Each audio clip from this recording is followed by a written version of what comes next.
Thank you.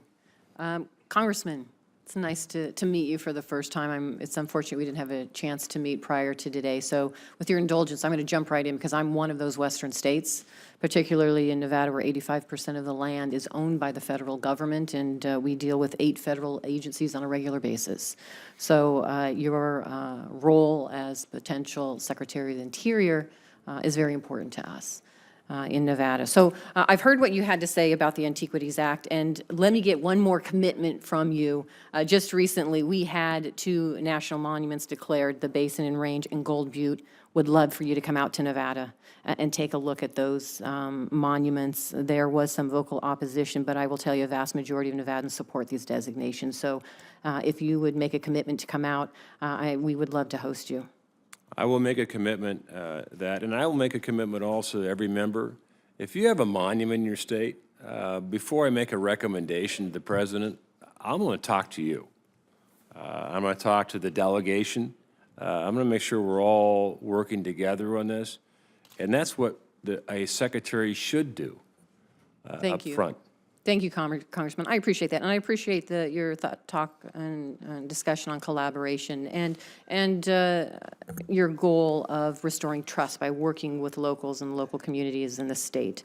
And we look forward to that. And one of the areas is in Nevada. Most people don't realize there are 32 tribal reservations in Nevada, and I just would love a commitment if you would guarantee that tribal members would have a seat at the table when it comes to decisions, activities, and land management near their communities when it involves the Department of the Interior. Yes, ma'am. And I've had the same discussion with the great state of Minnesota. Is that I think we all would like to see BIA be better. How we do that, because they have not been better. We need improvement on that. And I think we need to do 3 things. Again, sovereignty should mean something. So when we say you're a sovereign nation, let's have the discussion of how to empower that. Secondly, respect. In many cases, our Indian nations have not had the respect that I think they deserve. And lastly, how do we empower great nations for self-determination? What tools do they need? The education oftentimes is lacking, but it's state by state. Some of the education opportunities in Alaska and the tribes, far exceed anything in the lower 48. But it's not always the case. So I think. Thank you. Thank you, Congressman. I appreciate your comments. Wild horses hasn't been brought up yet. And as you may or may not know, in Nevada, this is a big issue. In fact, the wild horse population in Nevada is over 31,000.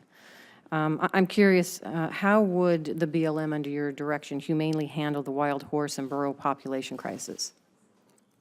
Great question. I've learned more in the past couple of weeks about burros and horses from multiple states, and this is where we're going to have a discussion and work together. Clearly, the present policy is a disaster. It's enormously expensive. I'm a great horseman, and I'm very sensitive to making sure that horses don't starve, that we treat animals in a humane way. But kicking them out and then spending millions of dollars every year on a program that's not working, let's work together to figure out how to fix it. We're a great nation. We can fix the burro problem. We can fix the horse problem. And it's not just Nevada, as you know. It's Western, and I understand there's a problem in Florida, too. Thank you. And then water rights, obviously, is an important issue for the Western states. So let me, and this hasn't actually, I don't think has been brought up, but 7 in 10 people in Nevada get a majority of their water supply from Lake Mead. And the last 15 years of drought has exposed a bathwater kind of like ring around Lake Mead to show the level has decreased. And it's obviously of concern of ours and many of those states up and down the Colorado. Arizona, California, Nevada are in principle agreement on a drought contingency plan. And our concern is that with this transition, there's going to be a real impact on the water supply for Nevada if there's lag time during this transition. So would like to know how you will exercise your authority and leadership to help the states finalize and implement their drought contingency plans.